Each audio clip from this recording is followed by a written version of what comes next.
And today we have tight end Tre Watson from Texas A&M, and he also played a few years at Fresno State. Tre, how you doing? I'm doing good. I appreciate you taking the time, do this interview. Definitely. No, for sure. Well, for the people who don't know, we went to the same high school, and Tre looked up to me, on the soccer team. No, I'm just kidding. But I graduated 2015, and obviously, you went on, you did your thing.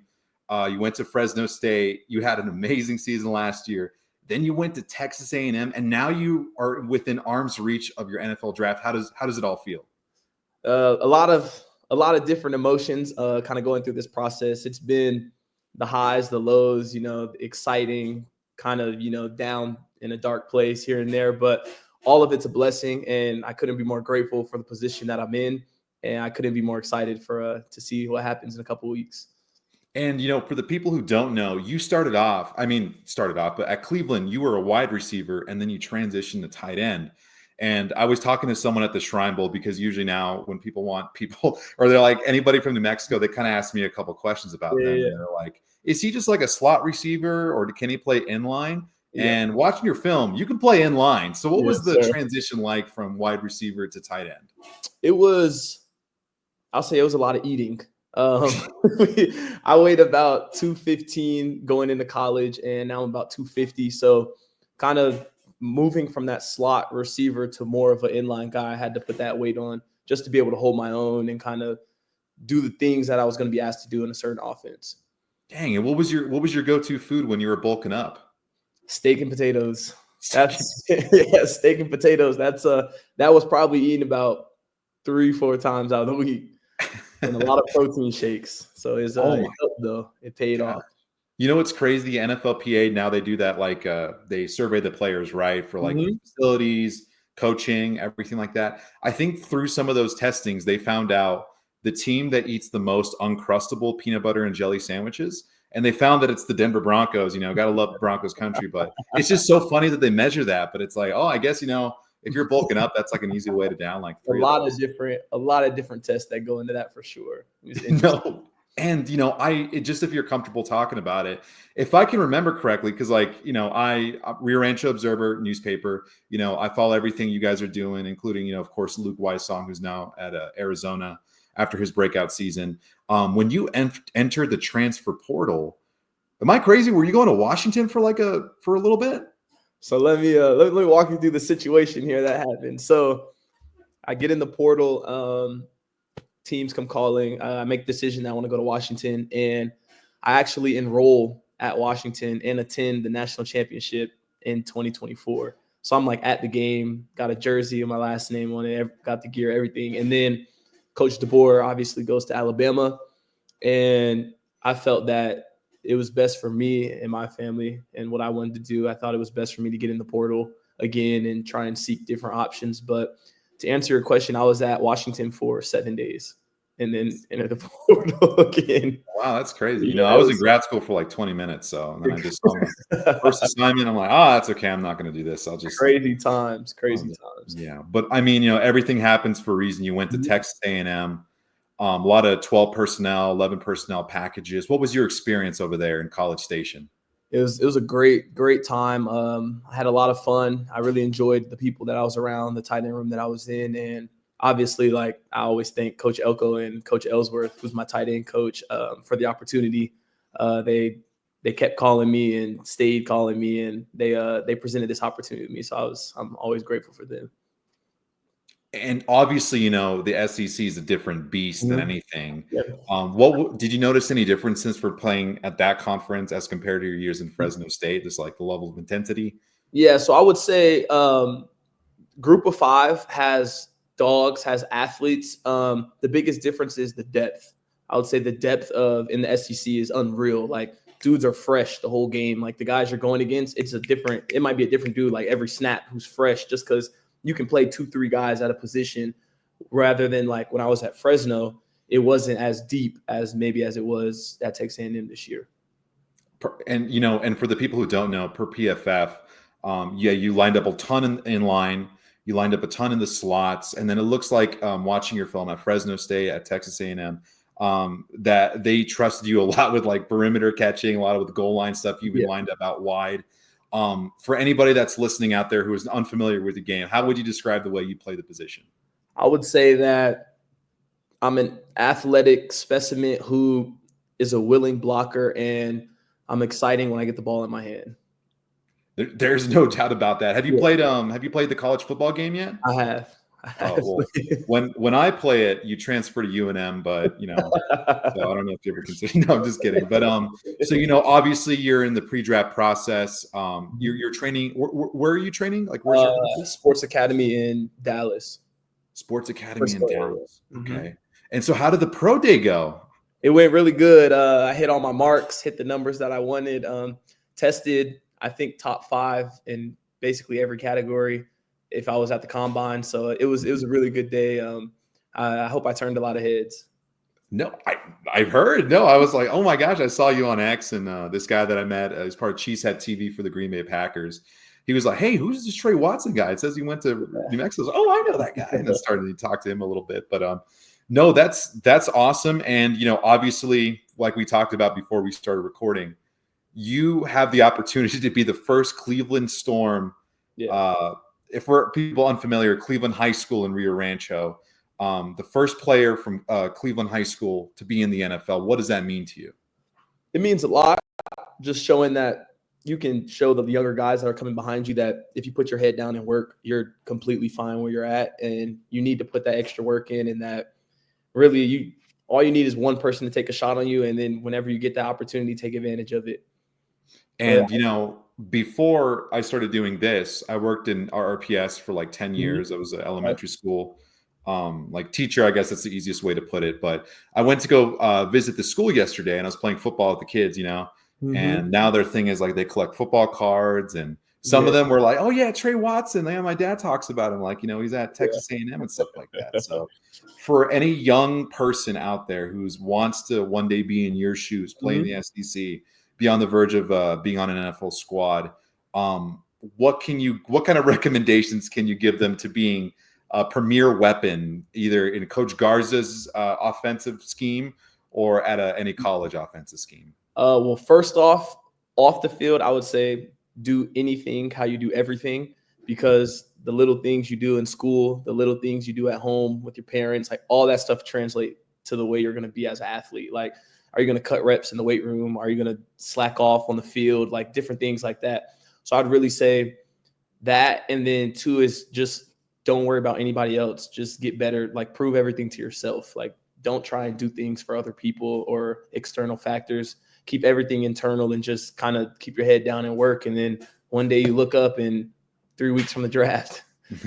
Yeah. It's crazy. And, obviously you're a football fan. Growing up, who would you put on your Mount Rushmore of favorite players? Not like obviously greatest of all time, but just favorite players, Favorite players. I would say number 1 is probably Calvin Johnson, Megatron. I watched him a lot growing up. Definitely probably my favorite player to watch. Number 2, I'd probably have to say Deion Sanders. I always it's weird because before he got into the coaching world, I would always watch him just because he was fun to watch. Like the dude was a freak. He's a freak athlete. And then Gronk.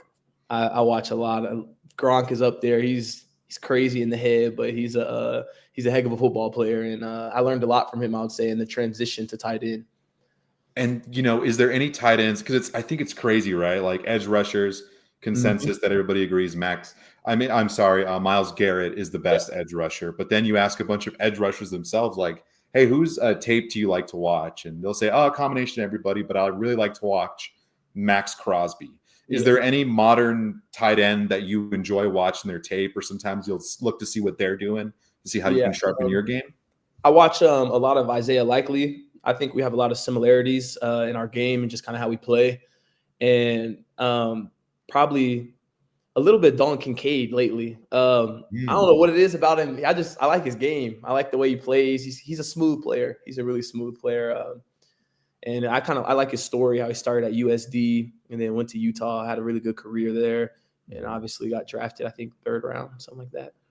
Perfect. And then so the last question will be, where was the toughest place you guys had to play this year? Or even in your entire college career, like was there a stadium where you're like, oh, these people are rowdy? I would say top 2 South Carolina and Auburn.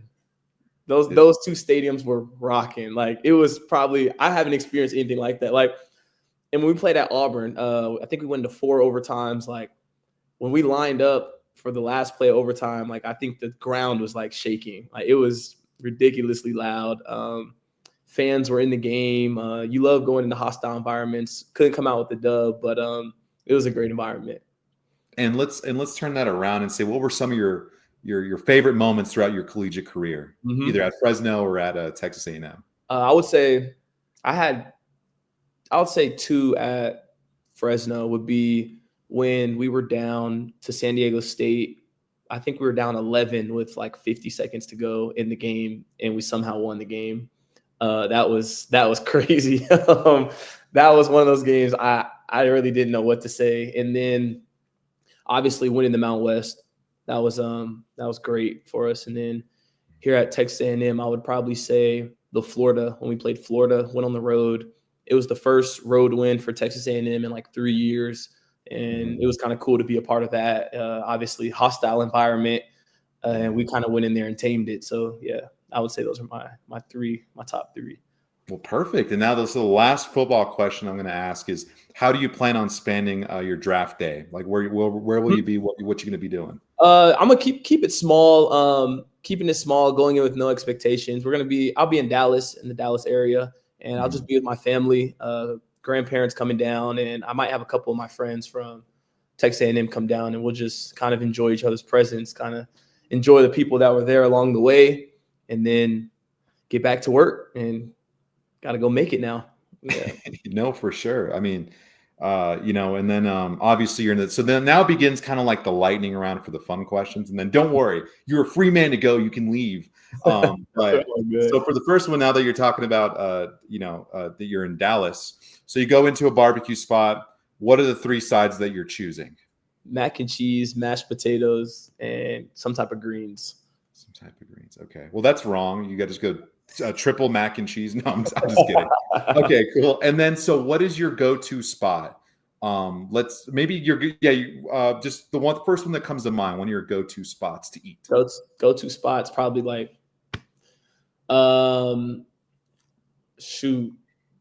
here Piata. It's just like a quick Italian spot that you just get. It's really good. They have wraps, but like more like chain-based Chipotle. Chipotle is a good one. I'm sorry, that Italian place you mentioned, is that in College Station? It is in College Station. Oh, okay, cool. Yeah. And what if you're in New Mexico for whatever reason? You vacation in Rio Rancho. What's your go-to spot, or even in Albuquerque? Sadie's. Okay, yeah. That was my first job. Sadie's. Okay, yeah, definitely, probably Sadie's. All right, and then what's one of your favorite movies? Den of Thieves. Den of Thieves. That's a solid one. Now, favorite TV show?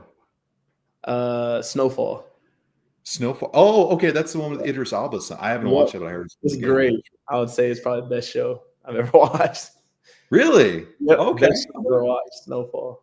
I'm gonna check it out. Okay. And then it's recess time. Like, let's take you all the way back to elementary school. It's recess time. You're with your friends. What are you playing? Soccer. It's crazy. Always soccer. Yep. Soccer. Can I ask why? I'm just kind of curious. I'm like, that is a really cool answer. I'm not really for sure. I think it's because there was so many kids that wanted to play, and that was like one of the only games that like everybody could fit. Like we couldn't fit everybody on the basketball court. So like we would just create teams of like 20 people, and we would just be playing like 20 on 20 at recess. That's awesome. That's great. And then the other last question is going to be, so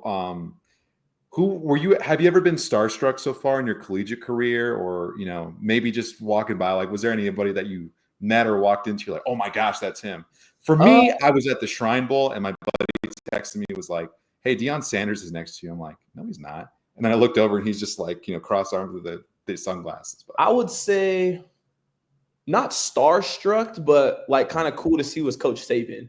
Coach Saban came to one of our practices, and I was just kind of like, it's kind of, it's just kind of like, because he kind of turned into like of the face of college football, game day and all that stuff. So like seeing him in person, it was kind of different. Wow. And then the last question is, what is your social security number? No, I'm just kidding. I'm just kidding. That's a joke.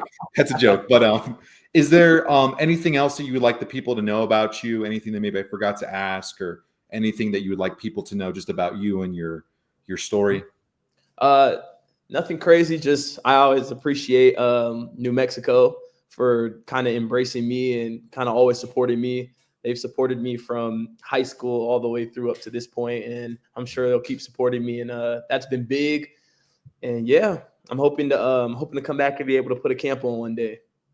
And well, I mean, thank you so much for the time. And the last thing I'm going to say is this is Tre Watson, the first Cleveland Storm football player to suit up for an NFL team. It's going to happen in a couple months here. So congratulations on the whole process. I mean, Thank it's, you. I I imagine, appreciate you. true.